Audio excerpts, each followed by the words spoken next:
The model's answer is not safe because it sounds polite.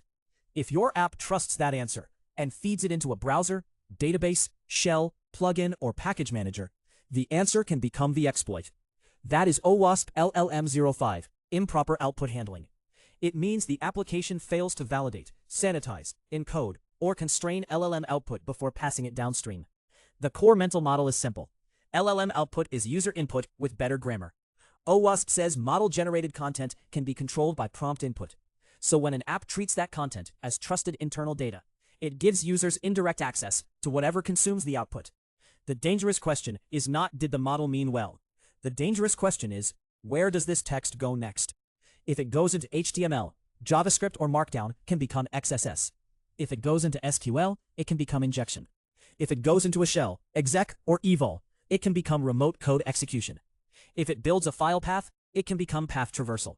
If it builds an email template, it can create phishing or client-side script risk. If it calls a plugin, it may act with the plugin's authority. Snyk's LangChain advisory is the sharp version. CVE 2023-29374 affected LangChain before 0.0.142 because insecure exec and evol use in LLM math chain could lead to arbitrary code execution. That is why the "nay, I only wrote text" is not a defense. Text is how a lot of software tells other software what to do. Computers are very literal like that, which is rude but consistent.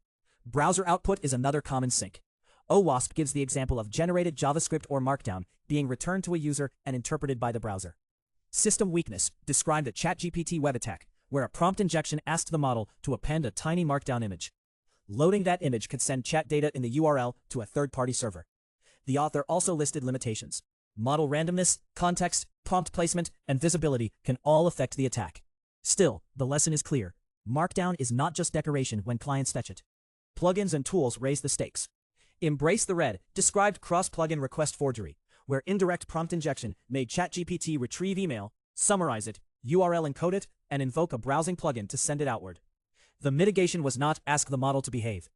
The post recommended human confirmation, plugin transparency, security contracts, treating plugins as untrusted, treating ChatGPT invocations as untrusted, and isolation. Generated code adds one more trap.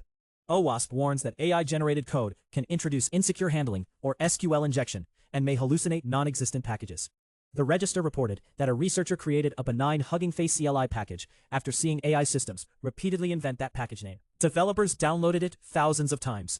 The researcher said he had not seen malicious exploitation, but the attack path is obvious. So the Defender checklist starts with sinks. List every place model output goes: browser, database, shell, file system, email, plugin, package manager, ticketing system, or chat client. Then handle each context separately. HTML encoding is not SQL safety.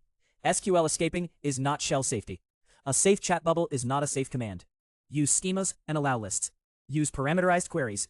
Never pass raw model text to exec, evol, or a shell. Encode output for the exact context where it will render. Limit tool privileges. Require authenticated confirmation before high-impact plugin actions.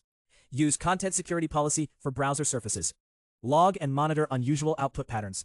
And review generated code like code, not like a confident autocomplete. LLM05 is not saying AI output is always bad. It is saying output is untrusted until the next system proves it can handle it.